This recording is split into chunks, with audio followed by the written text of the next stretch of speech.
बिस्मिल्लाहिर्रहमानिर्रहीम। अस्सलामुअलैकुम। बागो मैगज़ीन की तरफ से दुर्र मकनून आपके लिए लाई है take tips. Take tips number 2। आज का टॉपिक है कि व्हाट्सएप को फिंगरप्रिंट के साथ कैसे लॉक करते हैं।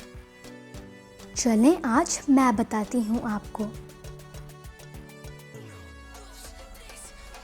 व्हाट्सएप में जाऊँगी, इधर 3 डॉट्स, इधर सेटिंग्स, इधर अकाउंट्स, प्राइवेसी और सबसे नीचे फिंगरप्रिंट लॉक।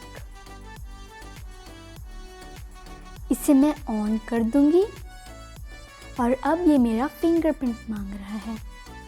मेरा इधर साइड पे है। यहाँ मैं अपना फिंगरप्रिंट दूंगी। अब ये 3 ऑप्शंस हैं, इनमें से मैंने इमीडिएटली सेलेक्ट किया हुआ है।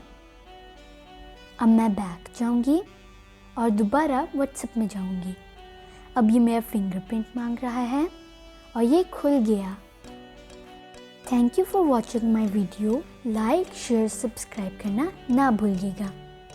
नेक्स्ट वीडियो में मिलेंगे। फी अमानिल्लाह।